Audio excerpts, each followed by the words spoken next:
Assalamualaikum warahmatullahi wabarakatuh. Yang terhormat kepada Bapak Muhammad Ubaidillah selaku dosen pengampu mata kuliah akuntansi manajemen serta teman-teman yang berbahagia. Sebelum melakukan presentasi, izinkan saya untuk memperkenalkan anggota kelompok kami, yaitu kelompok 6, yaitu yang pertama ada Jenizar Husnul Utami MPM 08, Riko Ferianka MPM 12, dan saya sendiri Fitri Anung Fatmawati MPM 15. Selanjutnya ada Nadia Anggraini Santosa MPM 16, Argareta Novian dari MPM 20, Risma Nuruswatun Hasanah MPM 23, Elsa Erma Yudita MPM 29, dan yang terakhir Dwi Widianti MPM 37. Baik, untuk selanjutnya yaitu penyampaian materi dari kelompok kami bab 14, yaitu penentuan biaya variabel dan pelaporan segmen. Assalamualaikum warahmatullahi wabarakatuh. Perkenalkan, saya Dwi Widianti, NIM 37. Di sini saya akan menjelaskan mengenai analisis dan perbandingan antara metode penentuan biaya variabel dan metode penentuan biaya. Terdapat dua metode penentuan biaya produk, yaitu metode penentuan biaya variabel atau PBV dan metode penentuan biaya penuh atau PBP. Keduanya merupakan metode perhitungan biaya karena berkaitan dengan cara menentukan biaya produk. Namun, dalam perbedaan di antara kedua metode penentuan biaya tersebut terletak pada perlakuan terhadap biaya overhead pabrik tetap. Dalam segi biaya produk, dalam metode PBV hanya mencantumkan biaya bahan baku, biaya tenaga kerja langsung, dan biaya overhead pabrik variabel. Overhead tetap diperlukan sebagai bahan periode dan tidak disertakan dalam penentuan biaya produk karena yang diberikan oleh kapasitas akan habis dan tidak boleh diinventarisasikan. Sedangkan dalam metode PBP yaitu dari biaya bahan baku, biaya tenaga kerja langsung, biaya overhead pabrik variabel, dan biaya overhead pabrik tetap. Sedangkan pada letak biaya periode pada metode PBV yaitu pertama biaya overhead pabrik tetap, biaya pemasaran, dan biaya administrasi dan umum. Untuk metode PBP, biaya overhead pabrik tetap tidak termasuk, hanya biaya pemasaran dan biaya administrasi dan umum. Karena pada metode PBB, biaya overhead pabrik tetap dibebankan ke produk melalui penggunaan tarif biaya overhead pabrik tetap dan tidak diakui sebagai biaya sampai dengan produk dijual. Oleh karena itu, biaya overhead pabrik tetap dipandang melekat pada persediaan. Demikian dapat saya presentasikan. Selanjutnya akan dilanjutkan oleh rekan saya. Terima kasih. Assalamualaikum warahmatullahi wabarakatuh. Saya Fitri Anung Fatmawati, MPM 15, akan menjelaskan tentang penilaian persediaan. Perbedaan metode penentuan biaya produk akan mempengaruhi nilai persediaan. Pada metode PBV, nilai persediaan hanya meliputi biaya produksi variabel saja. Sedangkan pada metode PBP, nilai persediaan meliputi semua biaya produksi. Metode perhitungan biaya produk yang berbeda akan mempengaruhi nilai barang yang tersimpan dalam persediaan. Contoh berikut akan menunjukkan cara penilaian persediaan menurut perhitungan biaya variabel dan absorpsi secara lebih jelas. Selama tahun terakhir, Fairchild Company memiliki data berikut yang berkaitan dengan produk yang dihasilkan. Unit persediaan awal tidak ada. Unit yang diproduksi 10.000, unit yang terjual $300 per unit, 8.000, volume normal, ada biaya variabel per unit, yaitu bahan baku langsung $50, tenaga kerja langsung $100, overhead variabel $50, penjualan dan administratif variabel $10. Biaya tetap yaitu ada overhead tetap $250.000, penjualan dan administratif tetap $100.000. Ingat bahwa biaya produk per unit yang dihasilkan masing-masing metode berbeda. Perhitungan biaya variabel biaya setiap unit produk Fairchild adalah $200. Perhitungan biaya absorpsi mencakup semua biaya manufaktur, sehingga biaya setiap unit produk adalah $225. Berikut adalah perhitungannya. Bahan baku langsung pada perhitungan biaya variabel yaitu $50. Pada perhitungan biaya absorpsi yaitu juga sama $50. Tenaga kerja langsung pada perhitungan biaya variabel 100, pada perhitungan biaya absorpsi 100. Overhead pabrik pada perhitungan biaya variabel 50, pada perhitungan biaya absorpsi 50. Overhead tetap $250.000 per 10, perhitungan biaya variabel tidak ada, pada perhitungan biaya absorpsi 25. Total biaya per unitnya pada perhitungan biaya variabel $200, pada perhitungan biaya absorpsi $225. Perbedaan biaya per unit mempengaruhi nilai yang disajikan di neraca. Fairchild pada awalnya tidak memiliki persediaan awal dan memproduksi 2.000 unit lebih banyak dari yang dijualnya. Oleh karena itu, persediaan akhir adalah 2.000 unit. Menurut perhitungan biaya variabel, nilai persediaan akhir adalah $400.000. Sedangkan menurut perhitungan biaya absorpsi, nilai persediaan akhir adalah $450.000. Assalamualaikum warahmatullahi wabarakatuh. Sebelumnya perkenalkan, nama saya Elsa Maidita NIM 29. Di sini saya akan menyampaikan materi mengenai laporan laba rugi, analisis dan rekonsiliasi. Karena biaya produk per unit merupakan dasar penentuan harga pokok penjualan, maka perbedaan penggunaan metode PBV atau metode PBP akan mengakibatkan angka laba yang berbeda.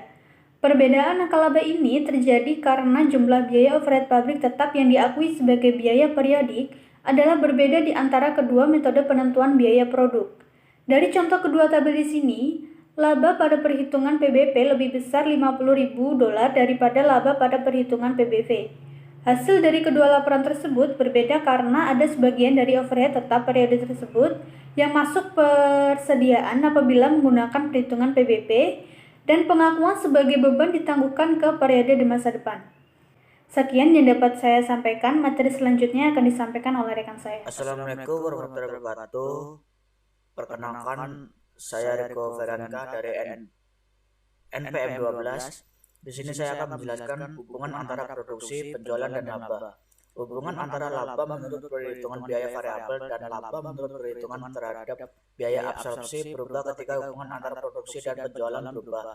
Apabila barang yang terjual lebih banyak dari yang diproduksi, maka laba menurut perhitungan biaya variabel akan lebih dari laba menurut perhitungan biaya absorpsi. Penjualan lebih banyak dari yang diproduksi berarti bahwa persediaan yang digunakan menurut perhitungan biaya absorpsi unit-unit yang keluar dari persediaan mengandung overhead tetap dari periode sebelumnya. Selain itu, unit-unit yang diproduksi dan dijual telah mengandung seluruh overhead tetap periode berjalan. Dengan demikian, jumlah beban overhead tetap periode berjalan sejumlah overhead tetap yang keluar dari persediaan. Oleh karena itu, laba menurut perhitungan biaya absorpsi karena sejumlah overhead tetap mengalir keluar dari persediaan awal. Tentu saja apabila jumlah produksi dan penjualan sama, maka tidak ada perbedaan laba yang dilaporkan. Karena unit-unit yang diproduksi terjual seluruhnya, maka perhitungan biaya absorpsi seperti perhitungan biaya variabel akan mengakui total overhead tetap periode tersebut sebagai beban. Tidak ada overhead tetap yang masuk atau keluar dari persediaan. Bahwa apabila produksi lebih besar dari penjualan, maka persediaan meningkat. Apabila produksi lebih kecil dari penjualan, maka persediaan berkurang. Apabila produksi sama dengan penjualan, maka persediaan awal sama dengan persediaan akhir. Mari kita lihat tabel di PowerPoint. Yang pertama, jika produksi lebih besar dari penjualan, maka laba bersih absorpsi lebih besar dari laba bersih variabel. Yang kedua, jika produksi lebih kecil dari penjualan, maka laba bersih absorpsi lebih kecil laba bersih variabel. Yang terakhir, jika produksi sama dengan penjualan, maka laba bersih absorpsi sama dengan dari laba bersih variabel. Itulah penjelasan dari saya. Sekian dan terima kasih. Saya Resmanus Watun Kasanah, NIM 1903101023. Di sini saya akan menjelaskan tentang perlakuan overhead tetap pada perhitungan biaya absorpsi. Perbedaan antara perhitungan biaya absorpsi dan variabel tetap terletak pada pengakuan beban yang berhubungan dengan overhead tetap. Menurut perhitungan biaya absorpsi, overhead tetap harus dibebankan ke unit yang diproduksi, menciptakan dua masalah. Yang pertama, bagaimana kita mengonversi overhead pabrik yang dibebankan berdasarkan jam tenaga kerja langsung atau jam mesin terhadap overhead pabrik yang ditetapkan untuk unit-unit yang diproduksi. Yang kedua, apa yang dilakukan apabila overhead pabrik yang aktual tidak sama dengan overhead pabrik yang dibebankan. Selanjutnya, pada tabel di atas, pada tahun 2004, perhitungan biaya absorpsi hanya mengakui overhead tetap periode sebagai beban. Tidak ada overhead tetap yang keluar dan masuk persediaan. Pada tahun 2005, $50.000 overhead tetap masuk ke dalam persediaan dan pengakuannya sebagai beban ditangguhkan ke periode berikutnya. Pada tahun 2006, $50.000 overhead tetap keluar dari persediaan dan diakui sebagai beban. Itu tadi pemaparan materi dari saya, kurang lebihnya saya mohon maaf. Assalamualaikum warahmatullahi wabarakatuh. Saya Argareta Noviandari, NIM 20. Di sini saya akan menjelaskan tentang perhitungan biaya variabel dan evaluasi kinerja manajer. Evaluasi terhadap para manajer sering dikaitkan dengan profitabilitas unit-unit yang berada dalam kendali mereka. Bagaimana laba berubah dari satu periode ke periode berikutnya, dan bagaimana laba aktual dibandingkan dengan laba yang direncanakan, seringkali digunakan sebagai petunjuk terhadap kemampuan manajerial. Akan tetapi, agar dapat menjadi petunjuk yang bermakna, laba harus mencerminkan usaha manajerial. Misalnya, apabila seorang manajer telah bekerja keras dan berhasil meningkatkan penjualan sementara biaya tidak berubah, maka laba harus meningkat melebihi periode sebelumnya, yang mengisyaratkan keberhasilan. Secara umum, apabila kinerja laba diharapkan untuk mencerminkan kinerja manajerial, maka manajer berhak untuk mengharapkan berlakunya hal berikut.